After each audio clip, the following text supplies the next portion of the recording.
everybody. It's Yolanda and Angela. I get it backwards each time. It's time for Leading Women Check In. I've been actually chatting with a couple of you guys on YouTube. So hello. I'm trying to get this week started. And Angela and I haven't been together since about a week, so I haven't seen you in a week, Angela. I So know. what's been going on? I know. We gave ourselves a few weekends off for the summer, and it's like, what is happening?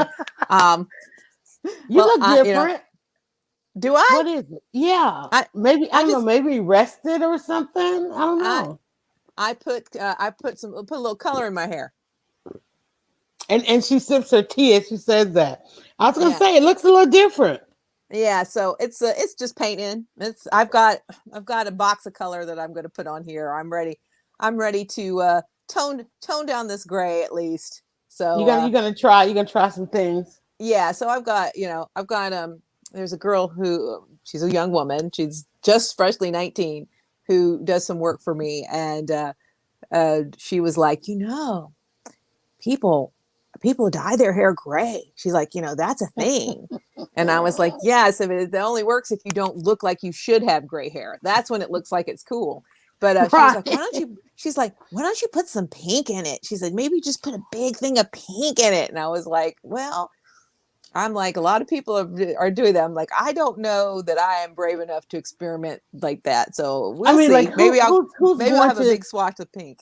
who's going to see it besides us? We can't get That's out, it. can't go This anywhere. this is Still in it. a pandemic. This is it. This is. So I think that was also her point. It's like you could have some fun with that. So I'm like, well, maybe next broadcast you'll see me with some pink or blue hair. But yeah, no, I've got a little hair makeup is what you call it, I guess. So I was like, let me Hmm. paint out some of this gray, and we'll figure out if I'm gonna go.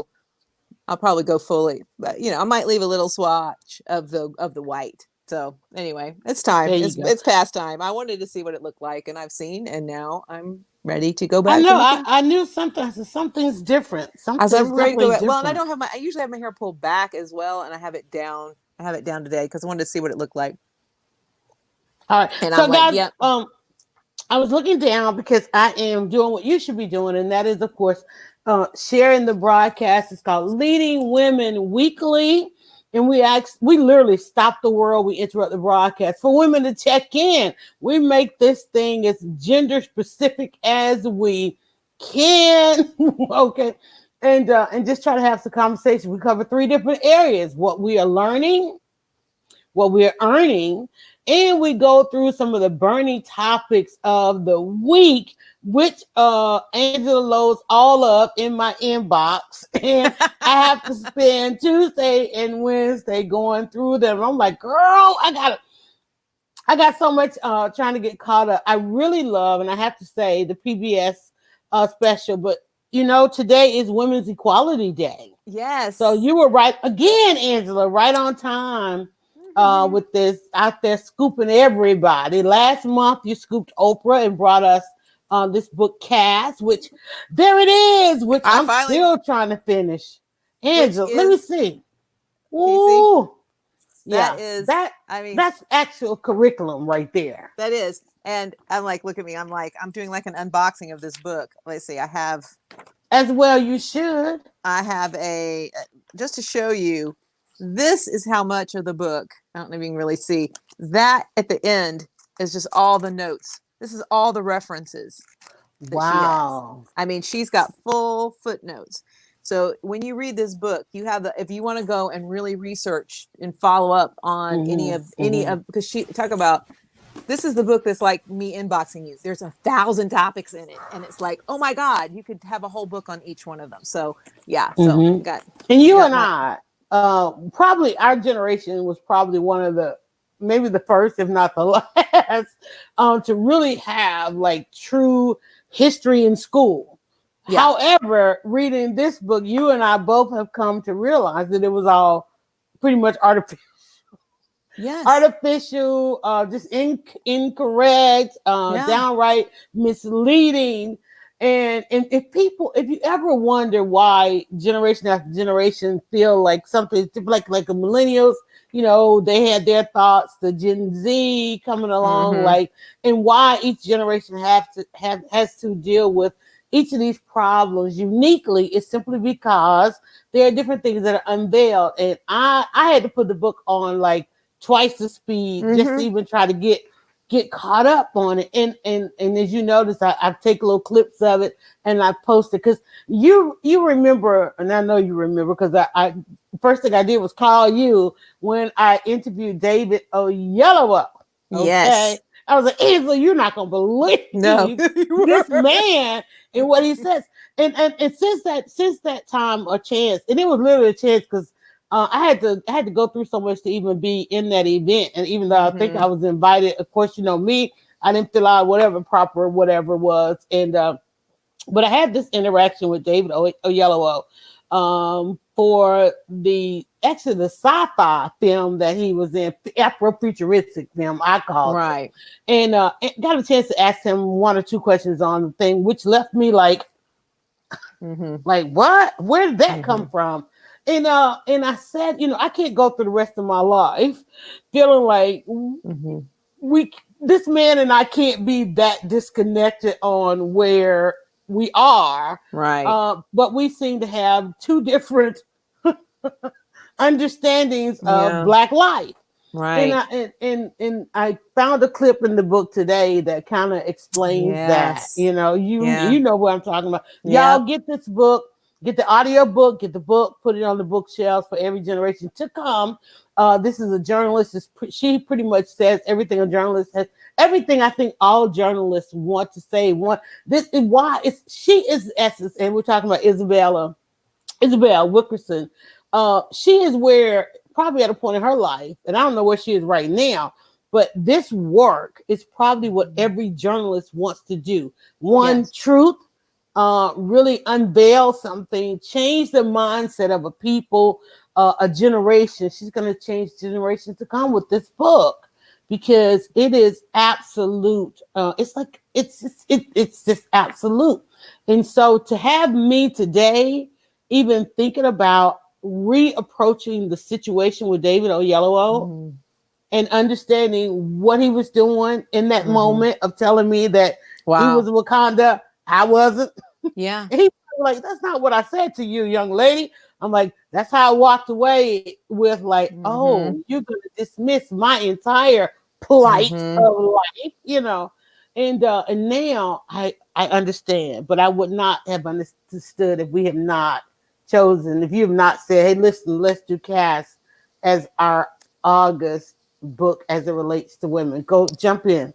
Yeah, it's amazing to me how many topics are covered under this idea of caste, right? Right. And that you would not necessarily think of immediately to say that's related to a caste system, right? And of course, Mm.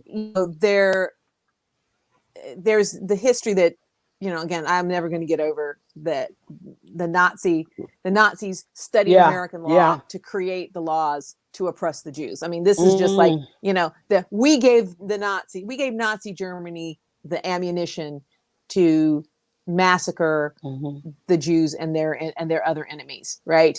So And that came that's the from only one we're still dealing with that. But I was thinking this morning, other situations. I was thinking Al Qaeda.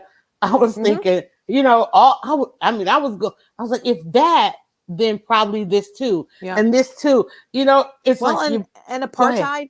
apartheid in South Africa, she said Period. she did not get into that because it would just take up so much So space. much I mean, this more. is already a Yeah. long book.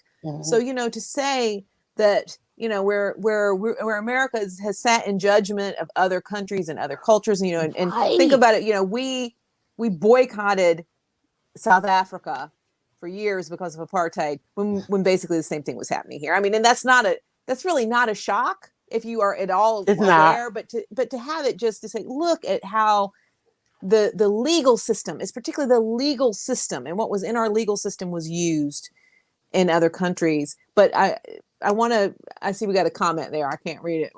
That was Oh, Vanessa. She was Navessa. dropping the hashtag Thank you, thank cast you. in our Um, website on there for Thank us. you. Thank you. Appreciate that. But you know what you're talking about of how she gets into exactly the you know the diaspora, Africa versus the Mm-hmm. diaspora, that Mm-hmm. is also part of the caste system, and what that is like for both sides. I thought she did a really excellent job. Again, she brings this detachment to it when you know that this is very personal to her, right? So, and it's an interesting. She goes very universal and very reporter, right? And she uses reporter Mm-hmm. language, and then she comes back and says, "Let me tell you this story that happened to me," right? So she's got like a whole chapter of just being on airplanes and being treated terribly, right? Mm-hmm. And it's Mm-hmm. like, you know, this very, very personal, right? And she's like, now let me give you the big scope, like you're reading a history book or you're reading an article about it, so that you're really getting a big, broad picture, and then she brings it in. So I think that she with all of these, what as I don't know if you're not done yet, are you, Yolanda? If you're not, I you know, have about 3 hours, okay. which So I'm going to speed up, and I should yeah, finish it in today. in the last section of the book, she comes back around to really the physical and health consequences of Mm-hmm. a caste system on everyone in the caste system. So it's interesting, you know, a book like this would have Mm-hmm. been finished at least a year ago, right? Her manuscript would have been finished. She's gone back in and added some stuff about the pandemic, right? She was able to go back and get a little bit Right. of that in, right? And they clearly did that right before print. But you know, it's usually it's 2 years, 2 years out from the time that a book is like approved for publication to the time that it's published, especially a book like this. So at least a year ago, this manuscript was complete. Yet all through it, you can Hold the book see. up. Hold the book Okay, up again yeah, before trying to. Yeah. Go ahead. there we go. Okay. Yeah. There we go, So guys. let me see if I can get. Yeah. So cat. So let's see. That's Where's my why I was telling camera? you, keep that third. Yeah, keep that third. I'm off my third so that I can't. Let's see. It really needs to be like this. Here we go. Yeah. Look, There you go. look. Uh-huh. I don't have it right. I don't have the mirror setting right. There we go. There we go. There we go. Yeah. Yeah. So It is. It it's is mirrored on for those of us watching. right. So it's mirrored. That's why mirror feels weird to me. There we go. There. And I feel like I'm Mm-hmm. still off. All right. So Right there. yeah. Right So there. yeah. There we go. There we go. I got it. So but to say that there's health effects on every member of a caste-based society, and this is, and I think she makes a very interesting point. Mm-hmm. Why is the Mm-hmm. United States, as a very well developed, as one of the highest developed countries, right, one of the richest countries, have the worst? We have the lowest health. We have the lowest longevity rates. We have worse health issues than European countries that would be similar, Mm-hmm. right? Mm-hmm. And so, you know, there's all this talk about because we don't have you know, universal health care, which is also because of caste. People don't want, you Mm-hmm. know, there's an opposition to that. But she makes an argument I think works that is more than that. And it's the stress of living in this system, that all Mm-hmm. of us are impacted by the stress of living in this system. And so the fact that we would get COVID, that race would and caste would Would be part of drive. it, Yeah. and that we would suffer more. We have the highest death rate from it. Really, she's Mm-hmm. predicting all of that due to this system, this oppressive system that we live under, that not Mm-hmm. only is the infrastructure there, we carry it in our bodies. We are all carrying it in our bodies. So I think that that's a really significant point.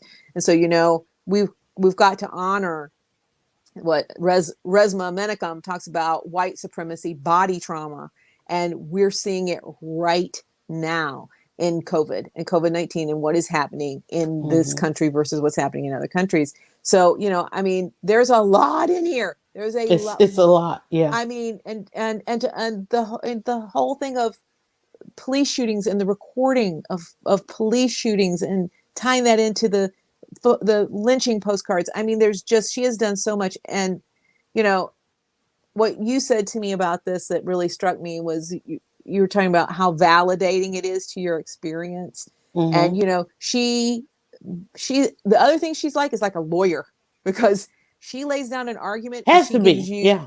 she gives you 25 examples. Now, if you are aware of the news, if you are a black person, you're going to know most of these examples, right? Mm-hmm. Mm-hmm. So she's making a case that's broad, but I thought, to your point, this is validating to anybody who has experienced this treatment as a subordinate cast member. And I think that to say what you've seen and what you've experienced is legitimately something, again, to your point, is artificially Right, constructed, right. but has real consequences. So And I think as African Americans, I'll get this particularly down. Black Americans, we had to, when you think about how we had to process this thing and being in this country over the last 50 years. All I can talk Mm-hmm. about is the last 50 years. And from a Right. and the fact that what was so often discounted was the fact I'm gonna that try to Black scoot. Americans are speaking from a personal experience. What she empowered me with is my what did she call it? Birthmark. Yes. Okay. Okay. That was to me, I don't know. I hope that doesn't hurt anybody, but to know that I'm walking around with a birthmark, meaning the color of my skin, Mm-hmm. it's going to enter the room when I enter. It's there. I don't have to say it. It's unspoken and all those things. If I choose to be in those spaces. But so many times Black people are talking about their personal experience because that's really the first thing I have to go to. But then having your experience discounted and people wanting you to be quiet, and then Mm-hmm. having multiple generations be silent about so much that people don't have the argument, and we have yet to have the real bare bones, gut wrenching debate that we need to have because there are so many discussions that need to happen. With every chapter, every section of the book, it's like, man, I got to go back and have a conversation with my Jewish friends. Yes. I got to go back and have all these conversations because, and one of the examples I was telling you, I had a Jewish friend that seemed like they wanted me to be an ally to something, and I'm like, okay, but then now I know I'm like, oh my God, but people are out here unaware and not knowing. The last thing I heard her, I was listening to as I was getting ready for today. Of course, she touched it in on, of course, media and how people develop their sense of what they think to be understanding is never really been around from truly fact-based research, but yet just news stories, media stories, quick sound bites, perceptions and myths and all those kinds of things. And it really has formulated our society or our perception of society. And this was just, it was just awakening, even as we today celebrate Women's Equality Day. Now, of course, I was going to come on and say, well, what does it mean? I was going to say, well, absolutely nothing, with the exception. I mean, really, right? Yeah. We look at where we are, with the exception that, a number of women I know were invited on radio today. They were invited onto television. A couple of articles are running here and there. But then we think about it. Okay, 100 years ago, women were given the right to vote. Well, we just witnessed the most horrendous election in our generation. I want to say in history, but then as we have listened to Cass, it's like it just keeps recycling. Yeah. So when we think about giving women the right to vote, and then you think about the whole suffrage movement, and when women got the right to vote, they voted against Black women, and they voted against in all the laws that kept Black women out of the workplace, out of earning. The fact that people will even say, "Oh, well, women make this much, men, and then Black women make this." It's like, what has, unless you and I talk about that today, what has having the right to vote really and truly meant? We know from my birthmark, voting with my birthmark, it meant protecting women who look like me. It meant protecting my family. That's the first discussion I have each and every day is about our safety. And so Black people needed to vote because they were dying at the hands of people who were voting another particular way and creating these laws. We've got a situation that happened last night. A 16-year-old with an AK murdered two people. And we're like, okay, is he going to be arrested? Militia can roll like that. We know we got Black militia. Y'all gonna roll? Y'all gonna, anybody gonna deal with this? I mean, it's like so it comes into play. It comes into everything, and I think because we have been delusioned we think that it doesn't play into everything.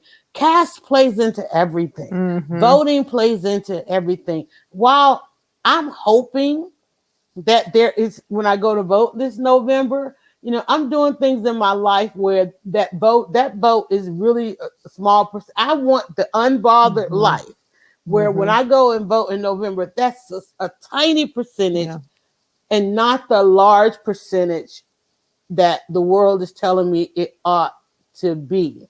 Mhm. And because of the caste system, it does play a larger part in our lives than it should. Yes, and I don't know if you want to even call it a meme. I'll call it a meme that's going around on at least on what I on Twitter that I've seen with I don't even know if you want to call it Black Twitter, but Black thought leaders that I'm following, and they're saying, what would you do if you how would you use the energy and time and talent that you have if you didn't have to constantly be fighting racism? How would you use it, right? And I Mm-hmm. believe it was, I saw Hannah Nicole Jones, who did 1619 Project, talking about, I think it's Eve Ewing, right? Who Okay. is a writer, and she's a poet. She has, I'm going to highly recommend her book of poetry called 1919, really good. And she said, I think it was her, she said, I love interior decorating. One of them said they love interior decorating, and that somebody had come to her house one time and said, "Oh, did you hire a decorator?" She said, "No." She said, "If I didn't have to do the work I'm doing, I'd be an interior Mm-hmm. decorator." So it was one of them, Hannah Nicole or Eve Ewing, who said this, and said, "But I just, I just did. This is where I ended up working, spending my time." And so it's like to say exactly what you're saying is that Mm-hmm. you're for you, all of it is wrapped up in it, and what is the toll? And that's one of Isabel Wilkerson's really important arguments that I think is the case to make in a capitalist society anyway, right? Is to say, when you take a significant portion of your population and you burden them unnecessarily, right, and you Yeah. slow them down, right? So Mm-hmm. like what Isabel Wilkerson talks about is she's had these experiences because she travels a lot by on planes, where she is slowed down, right? Like she's followed by DEA agents onto Mm-hmm. the car rental bus, right? And they're I just like I following like her. that analogy. Slow down. And it's like she's like, she's trying to get on this bus, and the whole bus is like, hey lady. And she's like, she was flying in. It was from Chicago to Detroit for the day. She had to do interviews, and then she had to get out. Right? She was on a Mm-hmm. tight schedule. Not only did racism and casteism slow her down, it slowed down a whole busload of people who had other Mm-hmm. things to do. So think Mm-hmm. about what we're doing to our talented people when we slow them down and we put unnecessary barriers. Makes me think about Hidden Figures, right? That's the perfect example. Think about what would have happened with these very talented women had Mm-hmm. they not had to overcome racism in Virginia in the 1960s to help launch rockets. God, we'd probably be on Mars now, I right? mean, and think about when you say the Hidden Figures, because Hidden Figures were the black women, and then of course parallel to them in the next room and in the next book, Irish women. Think about Mm-hmm. if black and Irish, who Got together. apparently if they could get together, because it goes back to the history of time as far as that. But you were talking about the memes, and one of my first thought process waking up this morning, having listened to Cass yesterday, was Michael Jordan. And I was Yeah. like, Michael Jordan, and I tweeted, Michael Jordan was the greatest, they want to say he was the greatest of all time. And I'm like, well, just imagine, he was the greatest at a time when black men couldn't be great. You Mm-hmm. know, I gotta imagine. I mean, the man cries a lot right now. I'm so concerned about Yeah. black people who don't get to be people, and Yeah. the post traumatic. And one of the reasons I was thinking about Michael Jordan is because I think one of the first articles I saw this morning was Doc Rivers, and Doc Rivers to me has the worst case of what functional post traumatic Uh-huh. syndrome, having played in a league that was racist, and I can't even say prejudice, with the cat played in a league that had strong caste system, and then played for a racist who came out as a racist. And Right. so he is, and yet everybody want to know, well, are you going to forgive Donald Sterling? Is the team going to forgive Donald Sterling? You guys going to keep playing, right? And it's like, Why? okay, yeah, Right. we're gonna keep playing. But I do like the fact that the NBA did get rid of Donald Sterling. I wish Yeah. the NFL would do some of the things like the National Football League commissioner, Ronald Goodell. Okay, he's speaking. I'm going to put this in my ear because it's going all over the place and pulling. He's speaking on Kaepernick, but dude, have you sat down with Kaepernick? Have you met with Kaepernick? Mm-hmm. Have you discussed which team? I know some people are like, what team he's going to play for? Have you discussed which team, which city is he going to launch his team? I don't want to see Kaepernick put on a jersey. Okay, they're like, right. they're probably don't give any. I want to see Kaepernick with a team. I want to see Kaepernick with a conglomerate. Okay, Yep. of billionaires, get enough money. I want to see him he deserves a team. Okay, and if not a team, go get a league. That'll be the bus boycott. If he becomes another quarterback, that's the bus boycott all over again. Get back on the bus. Why? I'm still saying, why on earth do they get back on the bus as opposed to launching a bus line? Here, Angela and I are both outside of Atlanta. The city of Atlanta, our public transportation system decided it did not want to serve patrons along Beaufort Highway, to which they needed to be served. These are working class in the caste, subordinates in the caste system. Right. They refused to serve them the way in which they needed to be served with the amount of transportation they needed. They started their own transportation company. To this day, there's a whole bus depot, Beaufort Highway, because I was like, where are you going to catch this bus? Oh, there's a whole bus depot of all the bus system. Of course, we know we got a main bus system. What is it, Greyhound? And then you got Megabus, right? Well, there's a whole other 4 that roll into Atlanta off of 285, going every which way. One, I kept seeing like the Tornado line and all these other lines. These are bus systems that started because of the caste system, because people don't want to serve everybody. You think about the gig economy. Uber came into existence because of the caste system. It's a company founded by immigrants, decidedly to serve immigrants, even though white men, use the system religiously. Okay, and white women do too. I can tell you those stories. But it was developed because of the caste system. People who could not catch taxi cabs, right? They weren't being served. And then, of course, there have been additional transportation systems, Lyft, and a couple others. In fact, there's a new one just for women. How do we not know the name of that? There's a new one that just came online. For women. I think I saw it last week or something, and we'll find it, guys. But literally, just for you're gonna try and search it. It's a new one. I'm gonna look it up to see if I can find it. Yeah, it's a brand new, and there have been several. In fact, I went to a training for women, and there was a woman out of, I think, South Carolina that talked about launching one there for moms, for the school system, picking kids up. What is it? She Safe. What is it? She Safe. SHESAFE. Yeah. She Safe is a rideshare service that is focused on providing rideshare services to women and children only. Okay. There's one called Safer. Maybe this is the one that's SAFR. Yeah, it seems like it was one name. SAFR. That's it. Yeah. Safer. Okay. Yeah. Uber for women. So there's actually 2, but it looks like the one I'm thinking, because I was like, She Safe is a terrible name. You can't say it. Safer. SAFR. Safer. It probably hopefully it evolved. That safety is inherent in the name. We're talking about safety. And I know a lot of people used to always be surprised when they came to Atlanta and discovered that most of the drivers in Atlanta were women. People were utterly shocked at that. But Atlanta is a town for women. Go ahead. It is. In fact, there's a whole thing about to be a single woman in Atlanta. So many single women. But that's a discussion for another day.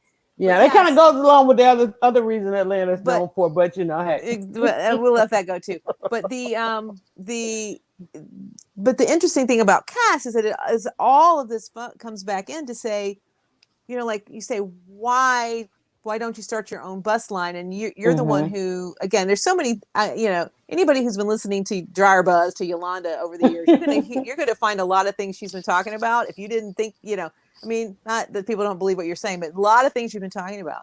One of the things that go really into is about what happened in Black Wall Street is that Black Mm-hmm. people did say, well, fine, we're just going to go start our own thing, right? And then every Exactly. time that there got to be Black success, then white people came in and destroyed it, right? And Mm-hmm. Mm-hmm. destroyed it rather than saying, even saying, well, let's partner with it, right? No, must crush it, must crush it. Mm-mm. So Mm-mm. it's the thing that you said to me about when you talk to older generations, certain things will trigger them in a way Mm-hmm. that doesn't trigger your generation, just like we'll be triggered by things that millennials and Gen Z are not, right? That the older generation, and so generations who lived through that, right? Who Mm-hmm. lived through the, like you say, Red Summer, who lived through that time. These ideas can be very triggering. This is why during the civil rights movement, I have a friend who was a teenager at Ebenezer Baptist Church Mm. during the height, still a member, during the height of the civil rights movement when Martin Luther King Jr. was the pastor, and she and her sisters wanted to go and participate in direct action, right? And Mm-hmm. her mother would not let them. Said Mm-hmm. absolutely not. She must have been like 14 or 15 years old, right? She And she's couldn't like, no, start you'll good be. trouble. Yeah, she was not allowed to get in good trouble. Mm-hmm. And bless her heart, when Obama ran, so we're talking about now a woman who had been well into her 50s at that point.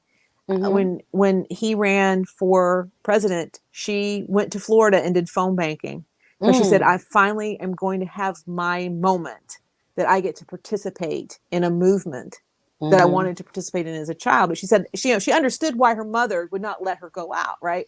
Right. And be involved in protest.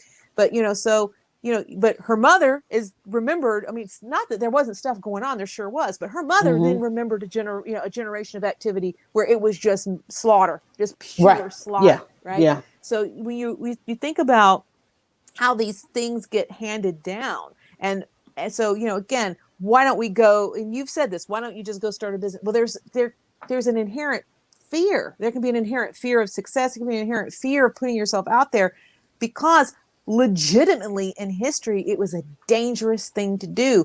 And so Mm-hmm. even if even if you're not directly thinking about it, again, this is epigenetics and genetic memory and inherited trauma and all these things that affect all of us, right? And then, so I'm really talking about from a Black perspective, which I'm gleaning from people that I know, but from the Mm-hmm. white perspective, also having a memory of this being dangerous and not knowing Mm-hmm. why, right? It's like, again, so the white person also may not understand why it's dangerous, right? Because to witness that, even if you're not the white person, the majority of white people weren't the ones that were doing the lynching and the massacring, but they were there to witness it, right? And Mm-hmm. it was a lesson to the white community as well. You better toe the line. Don't you cross these caste lines either, because Yeah, there's going to be Isabel talked repercussions. about that. She mentioned Yes, that, it's and like that. even though, the tens of millions Mm-hmm, didn't participate in it, you ever wonder where did people go?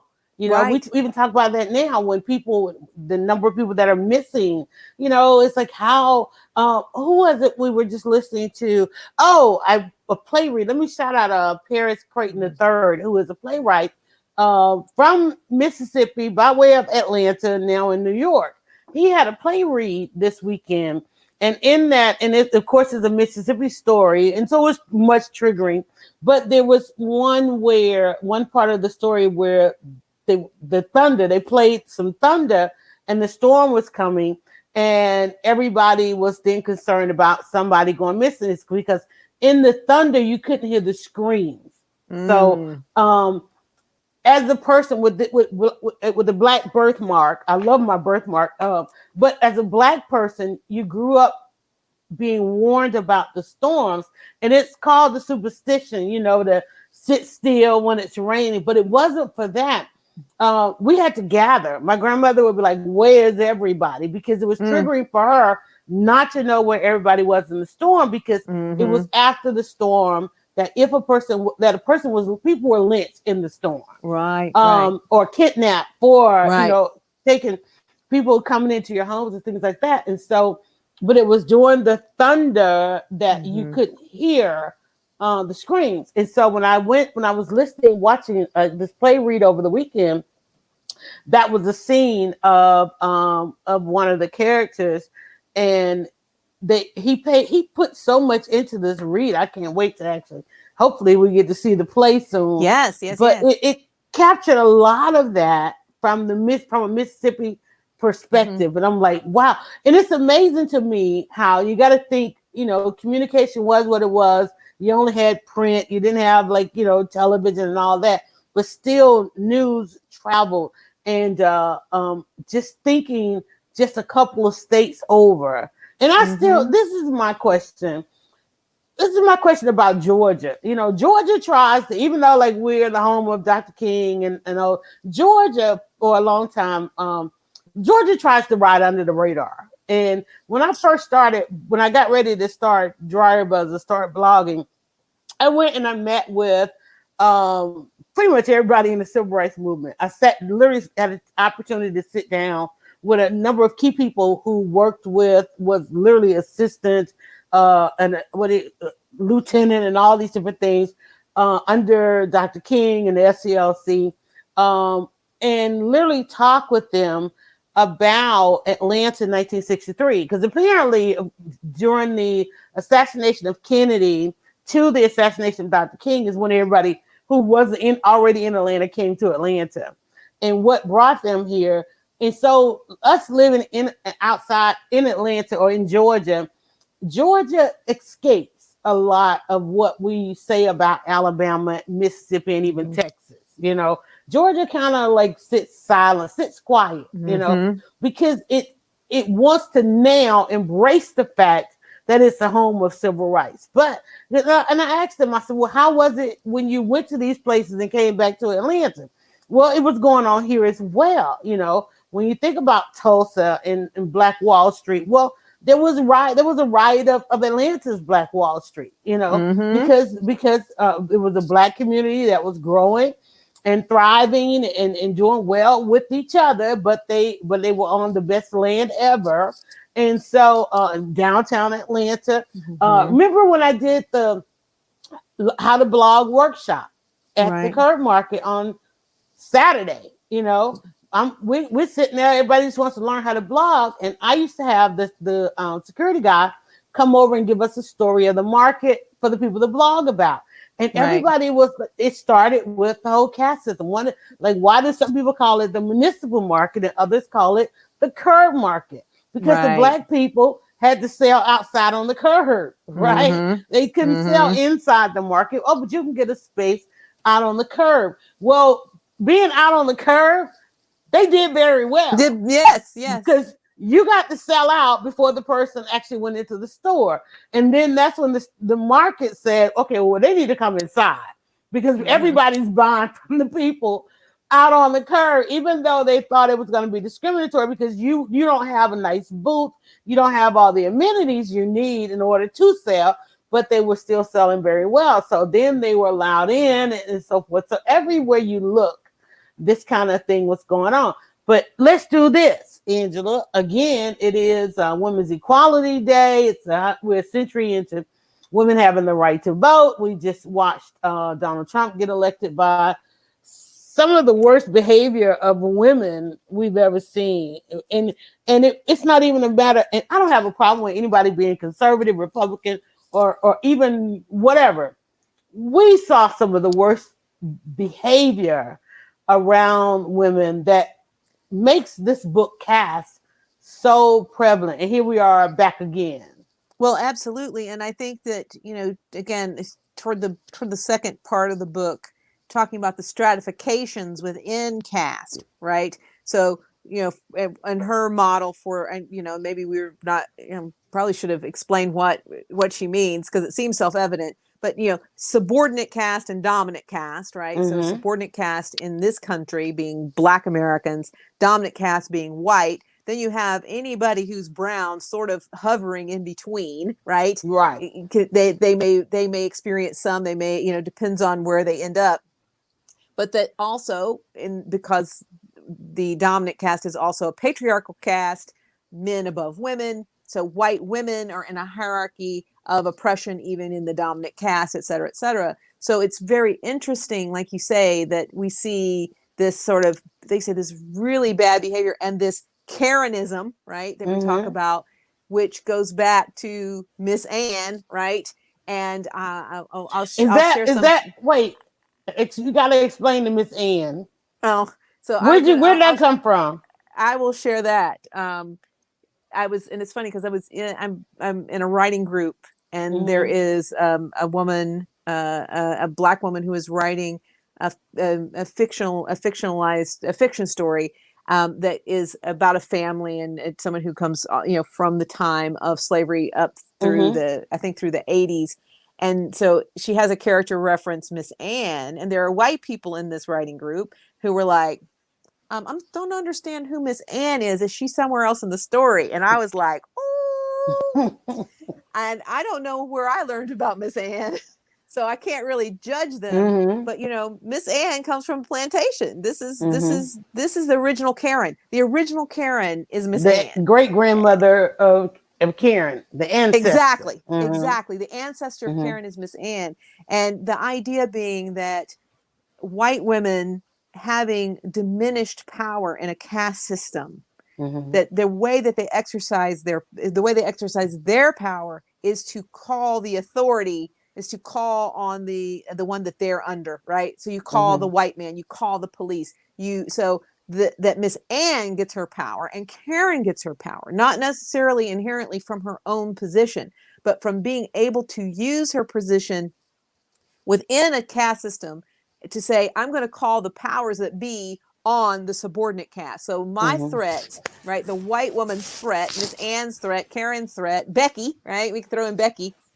Becky's real threat is that I'm going to call the power that can kill you. Karen Mm-hmm. doesn't kill you. Karen calls the cops to kill you, right? Mm-hmm. So goes all the way back in Black culture, right? To talking about who this was, even in the times of enslaved people, that you had to Mm-hmm. watch out for this person who would call down, who would, again, she's not going to pull out a whip and whip you. She's going to call the boss to come get you. She's going to call her Right. husband. She's going to call the authorities. And this is why white women remain invested in the caste Mm-hmm. system, because it is a sense of powerlessness, but here's a chance Mm-hmm. to have power by proximity to power, right? So you look at these white women that are Mm-hmm. on the stage with Donald Trump, a Mm-hmm. proximity to power that lets them manipulate power for their own, rather than just saying, I should have my own power, right? Rather than saying, let me just go grab some power and be powerful, right? So to say we're 100 years since women got the vote, and white women have not fully embraced what that means, which means Or truly women could be in benefited charge. from it. Right. Yes, Right. instead of saying, I'm Because going to what use my women have vote, not done, right? I'm going to use women have my not vote done. Well, wait, to go women ahead. have not elected a woman president. They have, and women who are in power in a number of these positions aren't empowered by the vote of women. Yeah. So here we are a day trying to celebrate it. And to Miss Anne, I think she's also referenced at the lynching memorial. Yeah. And there's a wall. If you go to the Peace and Justice Museum, I think they want to Mm-hmm. call it, the Mm-hmm. lynching memorial, there is an entire the way it's set up is actually beautiful, because you actually walk through and you wind down. But the start thing, and I took photos of it. When you get to there's a decline, a decline where you walk down and there's water coming down at the end there. But along the wall, after you have walked through the pillars, there's a wall that gives the story of as many stories as they do have behind the lynching. And it is something, and I was live when I did it, so my reaction was like, oh my God. I saw it, and it was very powerful to see your reaction, My reaction Yolanda. to it, because the actual story, I'm having a moment as I think about this, to actually read Mm. that these men were lynched because of any association with white women. And it was there in the story, because you've heard it, you've been warned about it. And it was even before the uprising, the Karen uprising, the Becky's, it's just like the Miss Hands. But to actually read it inscribed on a wall, that tore into me like nothing else. Because I remember, and my dad's on the watch party, my grandmother has such a concern to this day that I make myself not to have that kind of concern for my son. And as a matter of fact, when I took that trip, I had just sent my son off. And I'm like, it's like, wow, it's right there. And Angela, when I tell you that entire wall and each of those stories had to do with somebody lies, women who lied on these men. At the same time, you also noted this, there were a couple of older white women sitting there. And they were like literally unable to move. Like they were just sitting there. And I told my daughter, I said, and there was one lady, probably 80s, 90s, she was sitting there. And I said, you know what? Because again, we know, what's the word I want to use? The loving era, And I told my daughter, I said, I bet you this woman loved one of those men. Because I mean, she was having a moment, and I filmed it. I took pictures of it because I couldn't believe, like, why would you even sit under that? Yeah. She wasn't. I didn't get the sense of, here's a bitter person.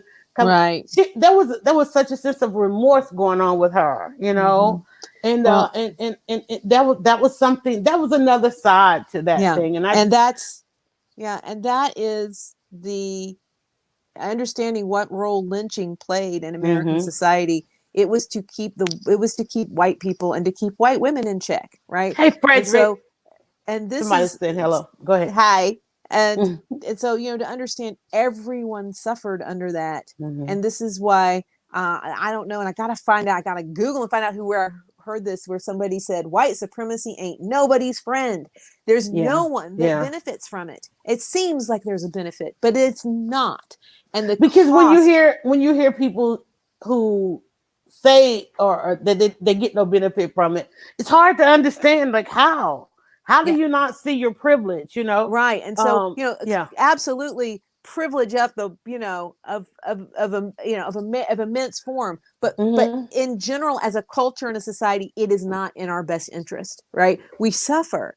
And so it's interesting, whenever I hear something twice, right, real fast together, I always pay attention. I don't know. That's the universe. That's God whispering in my ear. I pay attention if I hear it 2 times. And so yesterday I heard the same thing twice, very, very in fast succession. And first I heard Billy Porter. Billy Porter is interviewed on. He's making the rounds, I guess, for the Emmys. And he's a fantastic interview. Is he hosting or anything like that? I don't know. He's got something going on. He's on Sam Sanders. It's been a minute. He was on that podcast. And which is also on is on NPR radio. And he was so busy with interviews and whatever he was doing, he was eating. He was actually eating during this interview with Sam Sanders. And but he was eating and drinking during the interview. So a man is probably going all the time. So anyway, he's eating a salad. But he was talking about how, as a gay Black performer, he was so pigeonholed, and that he said, I'm of the last generation. He's meaning Gen X. That their art was strictly interpreting other people's work. Said, the millennials and Gen Z, it's like Issa Rae put her work out on YouTube before she ever put it out in the world. So these young creators are putting themselves in their own stories. And so then he was talking about how he started doing that. But what he said was, and I think maybe this was also about the church. He's talking about his experience in church. It's like that when you get in these boxes, you can't imagine anything outside of it. And he said, it takes courage and immense creativity and bravery to imagine something that you've never seen. You got to imagine something that's never been, right? And so that struck me. Within hours, my sister said the exact same thing to me. And she said the beauty of human spirit and creativity and God is that we can imagine things that have never been, that we can be creators of things that we have never seen, and that makes us exquisite creatures in the universe, is that we have the ability to imagine things that have never been. And I thought, this is where we are. We have people who are imagining things that have never been. And Black people have been forced. I mean, we talk about the exquisite human spirit, have been forced to imagine things that have never been, and yet keep reaching and going toward it. And so we have, the Republican National Convention. Wait. Can we flip that? Yeah. Because I feel like, and I'm trying to capture what you just said. You said Black people have been forced to imagine something that's never been. I bet to differ. Go right ahead. I will say white people have been forced to believe something that has never been. I will accept that, because you look at my next point was, because we've been saying like what our reality is exactly, and people who've been forced to believe something entirely different. Exactly. And so, you look at the whole Trump message of Make America Great Again, right? And or the whole RNC, right? The whole RNC and what's happening this week, they're looking backward. They're like, let's go back to the way it was, which they don't even properly see how it was, right? Right. Where it is, and I'm, the generation, our modern generation. So no, let's look forward. Let's look at what's never been. Let's look at what's never been. And this, to me, you go back to the 1619 Project and Hannah Nicole Jones saying, it was Black Americans who fully understood and visualized and held the space for all men are created equal. It was Black America that did that. And that the democracy that we have today is because Black Americans were willing to visualize what that looked like, that white people could not even get their damn brains around. So you're exactly right. It works both ways. White people have had a failure of imagination. I go back to this. What has happened to us with COVID, what's happening to us with schools right now is a failure of imagination. Well, be on my soapbox. This is our gift. This is the gift that God has given us, is imagination to be able to make things better.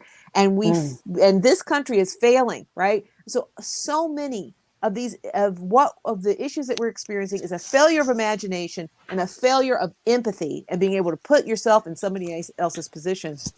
All for this, for some sort of bullshit system of power that that we can see, given long enough, is running itself into the ground. Right. And it's BS of power, because it's people who escaped the power system and came here and developed. We've got some people on the watch party having conversations. Shout out to Shannon Griffin, said, yes, we did.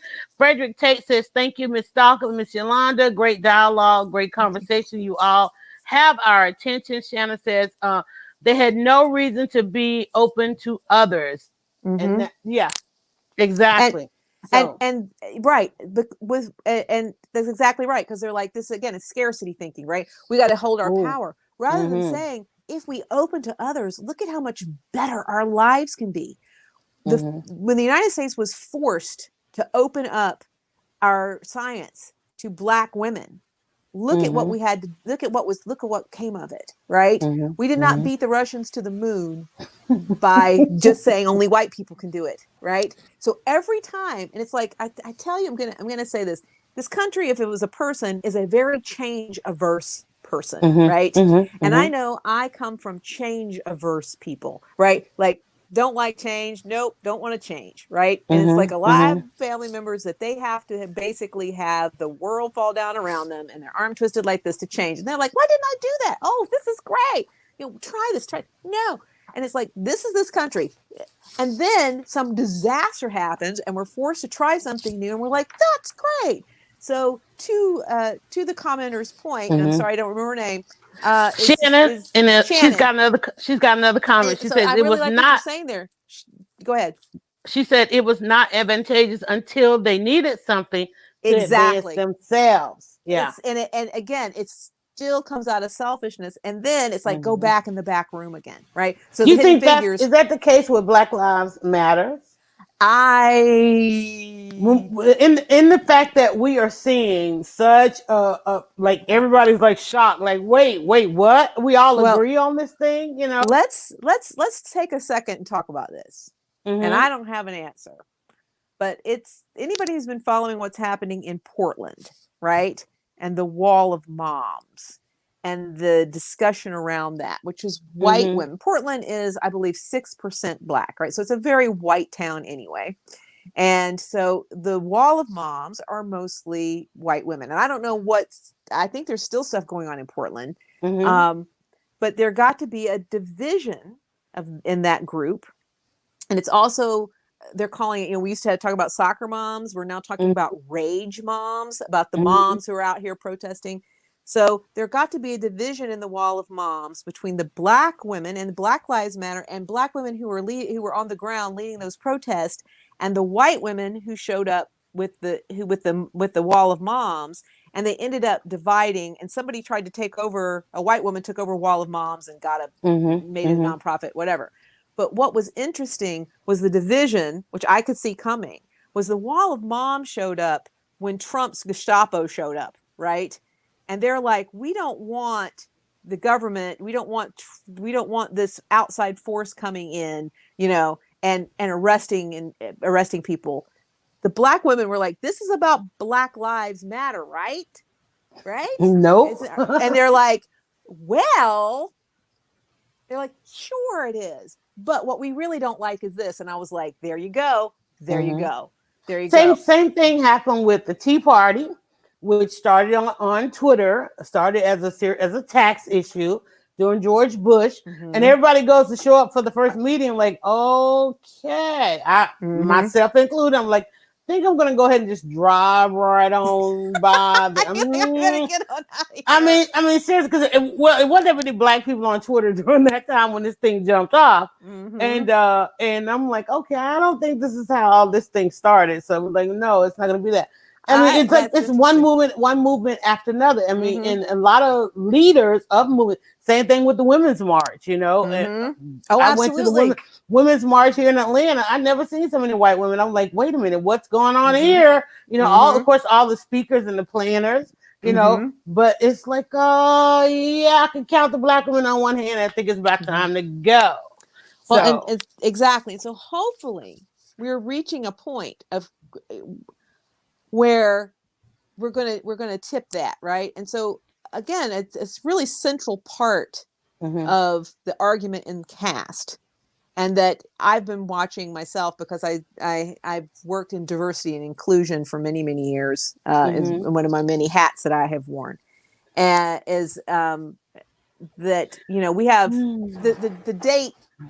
Okay. Just showing you some of the comments, but Shannon is saying, read the mission. Oh. Read the mission. Um, I'm laughing because one of the things that you said was, once when the white moms came and took over, then it became a nonprofit organization. Mm-hmm. Yeah. Whereas, black women are like just getting it done. But Mm-hmm. yet, when part of what white people are like, wait, who owns this? Who owns this? Like Yeah. what? Wait, I understand we're marching for all this, but who owns it? The whole ownership compensation comes into play real quickly, as well as the mission Well, statement. She says, and so just go ahead. imagine your business name called the Tea Party, right? Mm-hmm. Where Yeah. are we on time, guys? We're at 2:37. Yeah. And apparently we're going on to 3. Let me just kind of reintroduce this. People are jumping on. I got a watch party going, and I'm seeing the numbers going up and down. I'm Yolanda at Dryer Buzz. She is Angela Stalker. We come to you guys on Wednesdays, and I just want to reset here in case any of you needed to leave within the hour. We do kind of stay on about an hour and a half. And we're on an additional platform. Some of you are on watch parties. If you want to go and look, we have a page called Leading Women so that we can put your comments into the broadcast. There's also a link always up at the top in our description, if you'd like to come on air with us, you can click that link. It'll bring you into our green room. We'll introduce you and bring you on air with us. It's always in our description. And then, of course, this broadcast turns into a podcast in the link down below here in the scroll that's going across. And we choose a couple of topics each week coming on Wednesday. What we're learning, what we're earning, and of course, those burning topics of the week. And it is gender specific, even though we talk about things that's going on in the world. We want to know how does this really impact women? Today is, what was it? Women's Equality Women's Day. Equality Day. And I guarantee not a lot of women know that. I just happened to see Yeah. it probably on something that you shared on Twitter, or I was notified of a couple conversations that happened where 100 years ago, women got the right to vote. Probably, I think some 50 years later, Black women actually got the chance to vote. Not 50 years later, but sometime after, well into the century, Black women got the chance to vote, having had to go and prove a whole lot more than the rest. Okay. But mainly, having a century after having the right to vote, we're headed into one of the what's probably going to be one of the second most difficult election of our generation. And that is what women, because I think it falls on women. What are women going to do? Absolutely. And again, Trump can't hide anything, right? So when he says suburban housewives, they're targeting women. The Republicans are targeting white women, suburban white women. But, just to finish the point that I was making earlier is that, we're headed toward being a majority minority country, right? So I think the date now is 2042, right? Where white people will become the minority. And so this is part of her contention of what we're seeing, particularly with the election of President Obama, is that a white race panic, a caste panic, right? Of what will this mean when we become a majority minority country? So you talk about, will this continue? Something's going to change just from a change in demographics. But to go with this idea of Women's Equality Day, we are already a majority female workforce, right? So we're also becoming a majority female country, right? So because women live longer, I bet we are a majority female country, but particularly in the workforce, we have now over 50% of people in the workforce are female. So we're looking at the intersection really of two things. So when you talk about women being important in all this, it absolutely, because women are now the ones who are getting college degrees at higher rates. There are more women in the workforce, right? Our government does not properly reflect that. It's going to get there, right? Then we see Black women with the highest rates actually of higher ed, particularly graduate and postgraduate studies. So we're coming to it. And so what she's saying is, we've seen that when it comes to gender and caste, there are at least 53% of white women in this country went with caste rather than gender. So we're going to see this play out with women. And I really, Black Lives Matter, as we've talked about many times, started by women. We're seeing these movements. We've got, AOC and the Squad. This is a group of women who are going to be a force to be reckoned with. They are a force to be reckoned with in Congress, in the government. This is all going to be fought out with women. So I think it is significant to say that we've been, men have had their turn. It's coming down to women. How is that going to play out? And I think, and this is where, if we don't address this caste system issue in this country, we are going to continue to suffer, right? People are going to continue to suffer. The whole country will continue to suffer. But I think there was this belief, and I'm going to use the white we for this, right? Is particularly, because I think black people knew. They're like, we knew, is that I think there were a lot of white women who were shocked to find out that, that women would vote against Hillary, right? That women would vote against white women, right? Wow. And I really do. I think that was a huge shock in communities of women who had no experience with with Overt. communities of color, right? Mm-hmm. And Mm-hmm. they had really not, because most white people live incredibly segregated lives, Mm-hmm. and they and I thought and they didn't and most white people don't talk about these issues among themselves. This is why Mm-hmm. this encouragement of white people to talk about this stuff. Just don't talk about it. It's like you don't talk about politics, you don't talk about religion. Well, now you talk about politics, you don't talk about race, right? So all Mm-hmm. these things, there was a large swath, including Hillary Clinton herself, who I believe were surprised to see that race trumps gender, right? Caste trumps gender. You think Hillary what and I think she was. You think she was overwhelmingly surprised that she did not have the white female vote that she thought she had? I do, because she's still shook that she's not president. She And is. and when you sit and think of it, that when the Obamas are saying last week that the turnout has to be extreme, right, for Biden to win. She had 3 million. She had I 3 million more votes.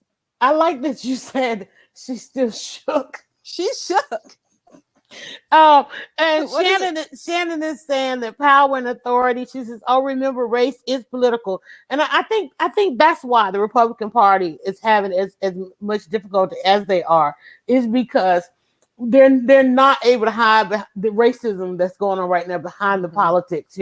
Because that's clearly what they've been getting away with forever, to be able to say use the caste system, use economics, put it behind all these other things. And it's like, no, these people are like, no, we just don't like black people. We just don't like anybody else. We like ourselves and so forth. And then wanting to be able to say that out loud, that's what they're That's dealing it. with. For real. Yeah. And that was something that I thought was very well done in the book.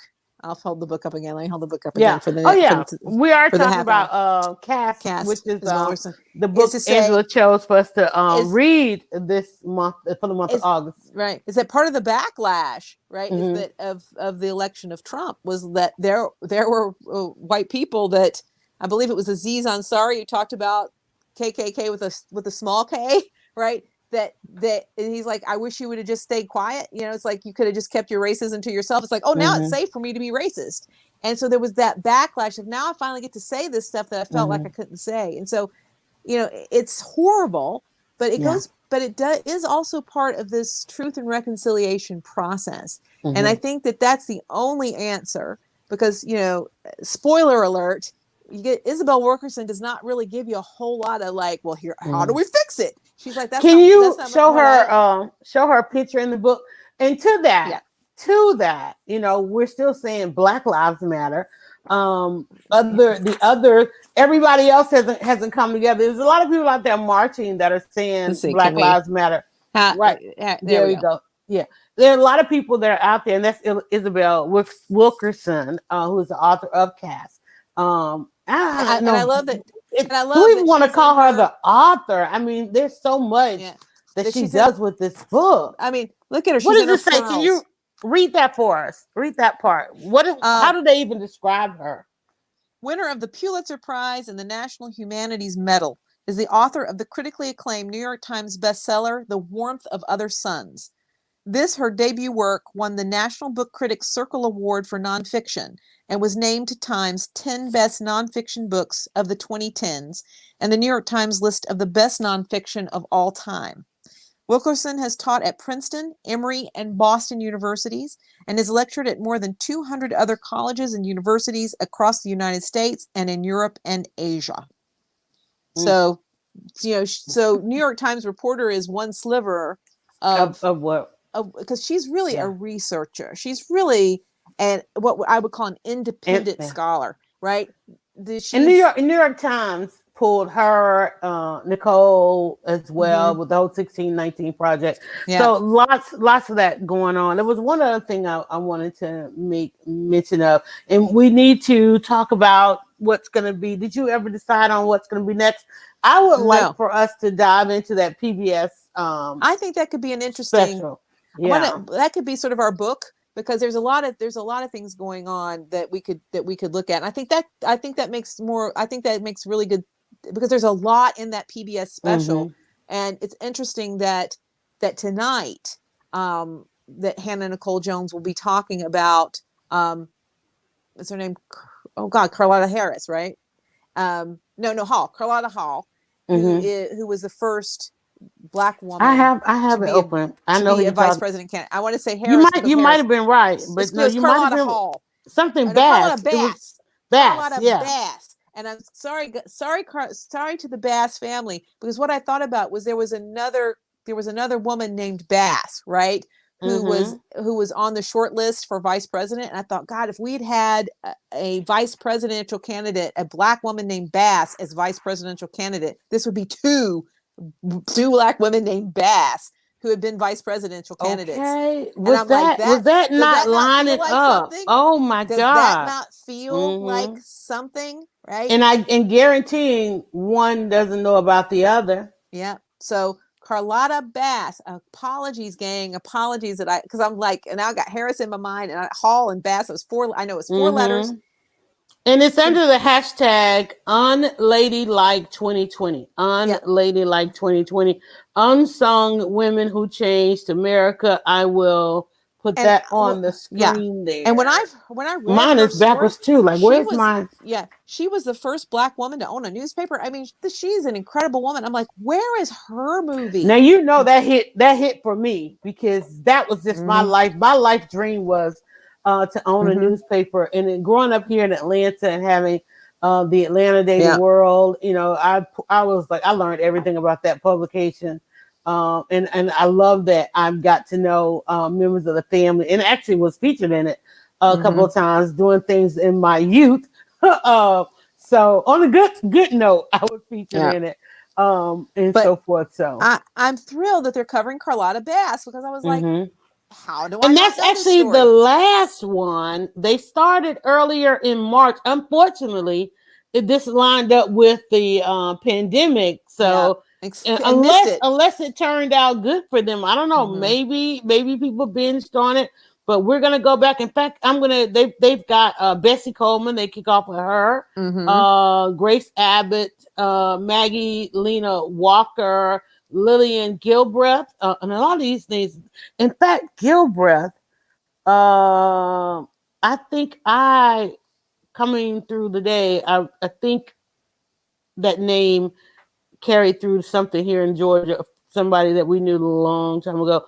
But literally going through all these women. So basically what this is a series of shorts, short film, short documentary video, anything that they could find on these women that they are unladylike. What was it? Unladylike 2020. Unladylike. PBS.org. Go to PBS.org. And again, Charlotta. Okay. Spears Bass. This poor woman.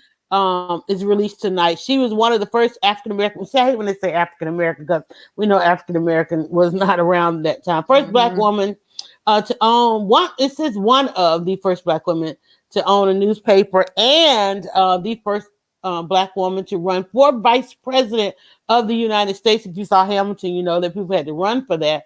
They weren't. The president just didn't get to select one. Crusaded for over 40 years against racial violence and discrimination, schools, housing, and the job market. In the pages of the California Eagle, Unladylike 2020 brings her story to courage and determination back to life through rare footage, imagery, captivating and original artwork, animation, and interviews with Susan D. Anderson, director of library, and so on and so on, and commentary. Not only that, the two women that are narrating this are also awesome and amazing. I'm glad that their voices are behind it. I mean, so I think that should be. It's a number of women we can mention and talk about over the next. Oh, absolutely. Week. And PBS usually, now, you know, if you probably can still stream all that at some point. They do put things behind a paywall, but you should be able to stream that, I would assume, for the next month at least. So yeah, and I think if you have a cable, and a lot of people say that we have cable, you can watch it. But definitely look, and even if you can't with PBS, now you know their names. Go out and just do some research and look them up. Because and they may have clips on YouTube. I mean, they're you know, but like I say, PBS.org has a lot of streaming. So And And you can also a part of subscribe. that it's finding inspiration, because one Yes. of the things you said a couple times today was, imagination. Mm-hmm. Imagine doing things that are not seen. Well, it was not seen because a lot of it was suppressed. A lot, especially Yeah. as it relates to women, a lot of it was hidden. Women could be in the headlines. Women, their stories weren't in those shelves of encyclopedias, Mm-hmm. that we grew up on, or they're not going to be out there, on the internet and the easy places that we have now, unless it becomes important that we begin to seek more information about women. And the more we seek about it, the more it becomes a trend, the more it becomes popular. Like you think with Black Lives Matter, like everybody's running around trying to find content right now. It's all important. It matters. Black Lives Matter a lot now. And so we can do the same thing as it relates to gender and women. But we gotta demand it as audiences. Yes. We gotta demand some more of these things. You guys have got to demand more broadcasts like this. We can't be the only one that you tuned in this week and go like, oh, I never thought about anything like that Angela and I have had as far as discussions on here. But where we on time? Angela, got about 6 Yeah. And minutes. so yes. And so what I want to segue into there is that we have to celebrate the creativity and Mm-hmm. success of others. We Mm-hmm. have to celebrate their gains, right? And Oh, this is the thing that when I got involved 10 years ago, more than that now, of working particularly in groups of women entrepreneurs, right? mm-hmm. One of the things that I really wanted to show was not true, right? Is that women will be will pit against one another, and women are Yeah, pitted yeah. against one another, but that women can come together and support one another. And that there was this, particularly at that point, was this idea that women would not help other women. And so I think that even more so now as women, that Mm-hmm. being able to say, we have to celebrate wherever we see creativity Mm-hmm. and ideas and concepts. And that can be hard. That can be hard because it's very easy to become afraid, and again, to have scarcity thinking, because these are not false. This is not wrong, right? This was not wrong thinking. And particularly, I believe, like probably our mothers' generations or the Mm-hmm. boomers above us, right? Because Yeah, we're yeah. at the very top of Gen X, is Mm-hmm. to say that when there would just be one woman, there would just be Mm-hmm. one Black person, right? So, when you felt like if you got into a place that you had to guard your position, right? So that's real. I'm not going to say that women that were going into the workforce, and when I say going into professional settings, because there have always been women in the workforce, there's always been Black women in the workforce, white women, but to say, going into these corporate jobs, right? Mm-hmm. And where there would be one, right? And now you got to hold on for dear life to your one, right? Mm-hmm. It's time. There's more of us. There's more of us than them, right? When it comes to women. And so we should not be scraping for a couple of positions. So this is where we have to celebrate the successes of others, Mm-hmm. particularly who are doing what we're doing, right? Our colleagues, the people that even maybe our competitors. We need to be working in what do they call it? A co-opetition, right? It's like a collaborative, cooperative, competitive field, right? So Mm-hmm. sure, if you're in business, there's going to be some competition for services, but that doesn't mean that you can't work collaboratively, because there's plenty for everyone. If we can start grasping that and then celebrating, right? Instead of saying that, well, if that has got something, that's taking it from me. And that is white people, Mm-hmm. particularly, who are bad about that, right? Who want to say that if, and this is within the caste, but particularly subordinate caste, it's the idea, if someone's equal to me, I've lost something, right? And so, but I thought this is also in capitalism, right? That if someone is equal to me, am threatened. Or if someone's above me, I'm threatened. Let's just shatter that. We're talking about shattering the Mm-hmm. glass ceiling, and let's celebrate everyone's successes. And if and you know, and of course you've got to be smart in your business or whatever you're working on and not just tell all your business to everybody, but to share. Where can we share? Where can we work together instead Do of you this think sort of it's clinging on like that, like we have to like, oh, I can't, you know, right? can't let anybody in because we are Do you not going think to. it's more our generation? Because what do we do? And I think that because you and I we talk a lot about the boomers, because we Mm-hmm. had boomer parents, and oh my god, it was difficult. Yeah. But what do you think our generation needs to? How do we? And I'm going to say it this way: how do we get out of the way? Because I mean, let's not deny it. We're shocked that Black Lives Matter has reached into limits that it has. We're Yeah. utterly shocked, right? Yeah. And I'm not going to act like I'm not shocked by this. Yeah. But how do we, as a generation of, before the millennials, how do we get out of the way? And even with the millennials, get out of the way for this generation for whom Black lives does matter.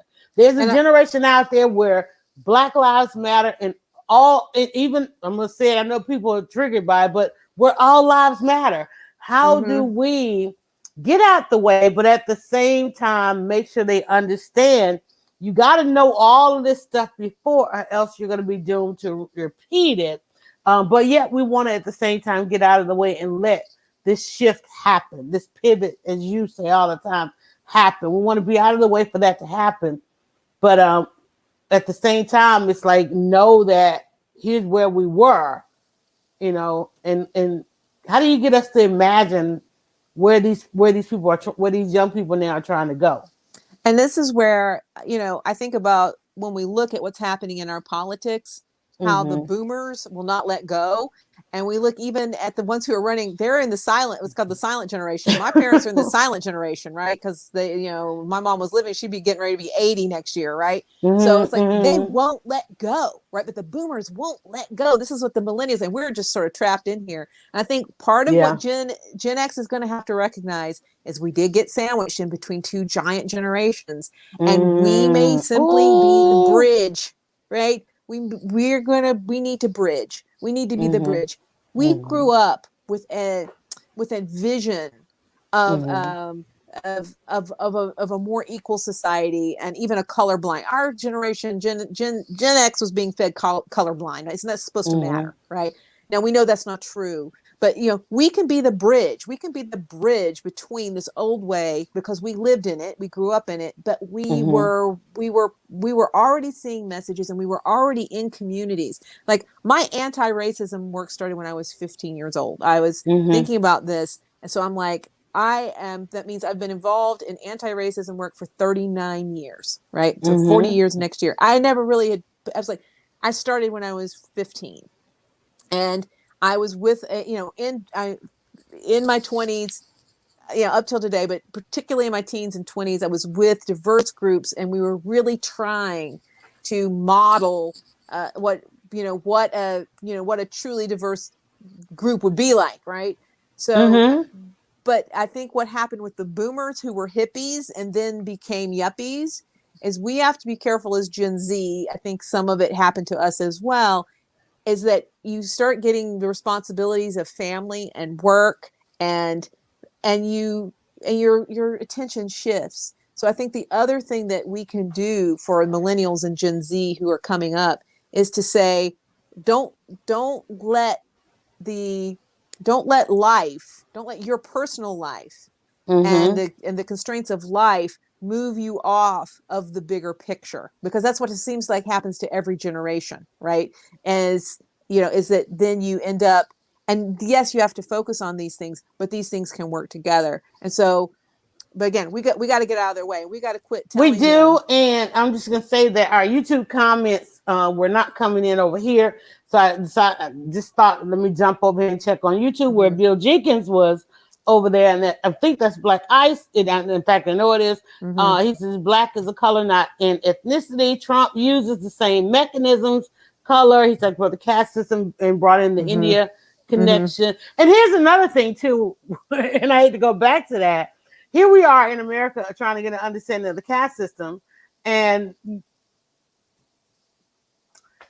interesting enough, and I said it earlier, and I don't know how to phrase it now. Interesting enough that we're trying to break down caste, but yet I wonder. I wonder earlier. Remember, I wondered earlier about our relationship to those from India.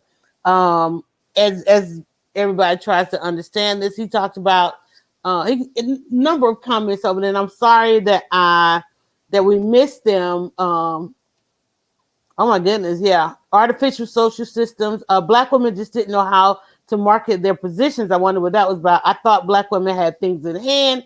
Why blame Joe now? Oh, he's talking about he's talking about Kamala, his choosing Kamala. And also again, the Irish. I am one of the things too, being here in Atlanta, we've been able to have a good connection and an understanding because we have a pretty large Jewish community with a lot of initiatives. You got the Jewish Film Festival. So there's a lot of collaboration between the two communities, Black and Jewish. I'm almost wondering what kind of initiatives are out there to understand the Irish more. When now that we have read caste and understand that they had a parallel existence, you know. Yeah, we didn't learn about that, you know. Well, and then to I'm gonna flip it to where you were talking about basically South Asians, right? And so we have this growing South Asian population, and I have friends who are involved in South Asian activism for getting out the vote and registering South Asians, which would be particularly people from India, but India, Pakistan, and to say, here's a group, right? What's this bridge going to be? And so we again we have a need for bridges, right? Is there a bridge already there? Is there a bridge there? Yes, and I'm sure there are. We just have to, and I think it's, and where I think about this, there's always somebody who's a bridge, right? And it may be like that little shaky, another hidden figure. Yeah, it's like that little shaky bridge that but that bridge can be built into a major highway, right? So think about this. You may be a bridge person, right? And maybe it just feels like you've just got a rope strung across a gorge, right? And you're trying to help people get across. But that can build and build and build. And so I think that's the other side is that what you do as an individual. Is that what we're doing? Are we out here studying the bridges? I think so. I think that's what we're doing. I think that's exactly what we're doing. Only you and I, only Angela Stalker and Yolanda Lattimore would come together to do that because we had no idea. We were like, man, we're supposed to be doing something. We're supposed to be doing something. And yet here we are in another episode. And I love the fact that I am seeing more and more 1-year anniversaries of these episodes. That means that we have been doing something consistently together. The pandemic did not stop us. Co-working spaces did not stop us. And we are here and we're still going. But one thing we have stopped is our Sunday broadcast. So you guys are going to have to wait until next Wednesday because we are now spending a little bit more time with the family. And clearly Angela is glowing over there. So you really had a chance to do some things. So so again, the pbs.org. Yeah, in fact, I was like, I pulled it up here on my little device. I don't know if people can see that. I'll do the Yolanda. What is the hashtag? Unladylike 2020. Unladylike 2020 is probably what we'll talk a little bit about it on the next piece. Go and explore the amazing stories of these women and see if someone resonates with you. And I like the fact that Angela, you talked about a lot of us are out here just kind of going on our imagination, simply because of how much we don't know. And so I think spend the weekend exploring. And I'm going to try and finish cast. I'm going to put it back on. I've got something over here in my slow cooker that should have been turned on 2 hours ago, and I came in to do the show and realized it wasn't. Turn it on. Forgot to turn it on. So hopefully dinner. Like me on that. That's an Angela move. Right. Hopefully dinner is going to get done. But I try not to do anything on Wednesday. I will say, Angela, I had a soap sale yesterday, a new sale that went absolutely amazing. I hit my 100 customer yesterday, so that was exciting. We did our soft launch, I think May and June. So just within a couple of months, we've already had our 100th customer. So I'm excited about that. and I'll let you guys know what else I've got going on. Angela's got going on, and we'll be around the city next Wednesday. I am planning a breakfast. I've got a couple people that are gonna come on. I'm gonna do a breakfast with Dryer Buzz, and actually I'm talking to a couple of guys. Angela, Oh, wow, great. so do get ready to jump on with me Oh, on yes, for sure, for Wednesday sure. morning, 7 a.m. Just like Girl, the that's my breakfast. sleep. I'm So asleep. I'll be doing that. So wish Um, me luck. I wish And I you think, luck, Angela, I and I think will. you I froze will. because I'm pretty sure your alarm went. There she goes. Now you Yeah, there we go. reset Now, because you now I'm had back. this look like, really?